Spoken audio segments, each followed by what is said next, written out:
Welcome. Brand new Los Angeles Venom Rat that goes nowhere. Like, comment, and subscribe if you want to see more. I know that I've been promising you guys Elric. Also got some leaks for a gentleman.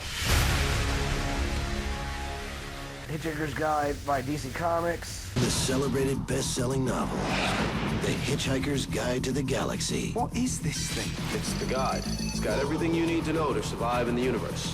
Well, I can't wait to start that. And Murdered Children 2099. Let's cook. Yeah, I get it. Broken Promises. I know you want me to do the reviews of the other stuff, but... Whatever. Have you guys read the Big Trouble in Little China comics by Boom Studios? Oh my god, it's the sequel we've always wanted and needed. I mean, come on. Movie bombed, but this is one of my favorite movies of all time. I mean, seriously, you can't get any better than this movie. It's Kurt Russell being hilarious. Old Jack always says, what the hell? But yeah, this is Volume 1. Volume 1 picks up literally where the movie left off, where you know how the end of the actual movie, some demon monster is on the back of Jack's truck. Well, that demon ends up being linked to him and being his humble servant. Jack names him Pete after his dog. Get on with it. So Jack, realizing that like can't really go driving around with a fucking demon in his truck, dresses him up a little bit and then goes back to Chinatown to meet up with Egg Shen, who are all at Wang and Mao Yin's fucking wedding. And just when like things going cool with the wedding and shit, Lo Pan's disciple Guan Wu appears and demands to bring back the three storms.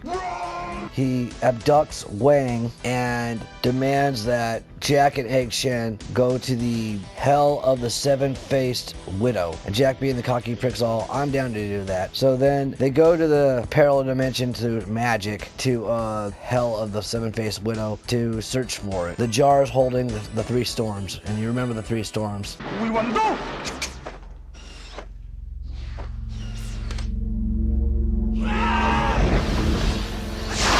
My favorite was Lightning. And then what happened? Go to the Hell of the Seven-Faced Widow, piss off some monkey creatures, and then Pete the Demon has his back, all this cool stuff.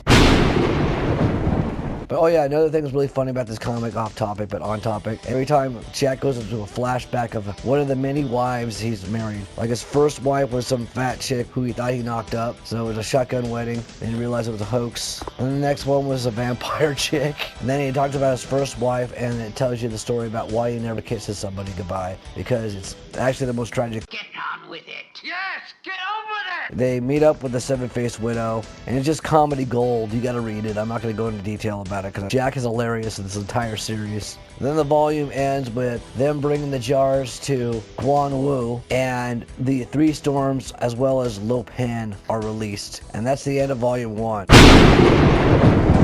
Volume 2 starts with Lo Pan at the hell of people killed by idiots. And it's hilarious. And then Jack and Wang Chi go on the run all the way to like basically Louisiana, running some bikers, some people are hunting them down, aliens are there, yes, aliens on a haunted road. Meanwhile, Egg Shen and Miao Yin go to the underground world to hide out, and we find out that Miao Yin could have actually fought everybody and wasted beating up a fish person. but yeah, back to Jack and Wang.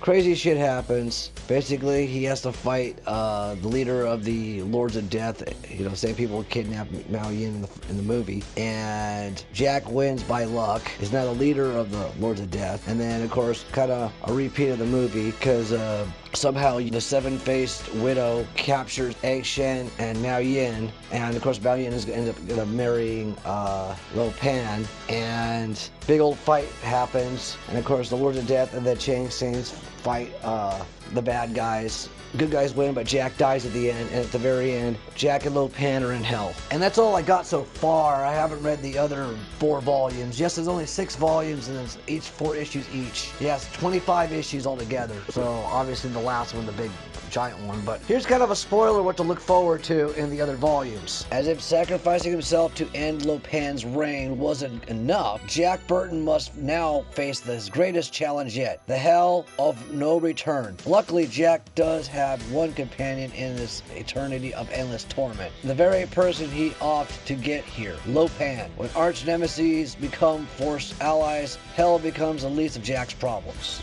Then in Volume 4, thrust from 1986 into modern times, Jack Burton faces his strangest adventure yet. His friends are all old and someone sold his truck. With the help of an all-empowered Gracie Law and Wang's excessively snarky daughter, yes, Wang and Gracie are now married with Winona, the hunt is to reclaim Jack's true love, the Pork Chop Express. Then in Volume 5, Jack Burton must play against the world's top sorcerers for Eddie, Lee, and Margot's freedom, as Wang and Miao Yin face each other for the first time since their divorce. And in the final volume, after an unfortunate misfire, Egg's magic sends Jack Burton and Winona Chi back to where it all began. 1906, San Francisco, and the founding of Chinatown. With the help of an old enemy and the darkest magic, they may just find what they need to get back home. But before that can happen, they'll discover the origin stories of the mysterious Lopan and Egg. And that's basically it. And then, of course, you know, there's also crossovers with Escape from New York, which is really fucking hilarious, by the way, because it's, you know, even though they're both Kurt Russell, they're opposite clashing personalities. My only complaint about it was set in the Escape from New York universe, making Jack more the main character. Then after that, you know, is Old Man Jack, which the artwork is really sloppy. And that's another thing about it too, is each volume has kind of different artists. Like the first 2 volumes are very consistent, but like after that, but all in all, I give this series, mind you, I've only read the first 2 volumes and the crossover. Get on with it. Yes, get on with it! 7 out of 10. You know, I can't believe you're judging it yet. I also look forward to reading the Escape from New York series as well, even though the artwork really gets sloppy. But, you know, stay tuned. I'll have reviews on the stuff I promised. And, peace. I'm out.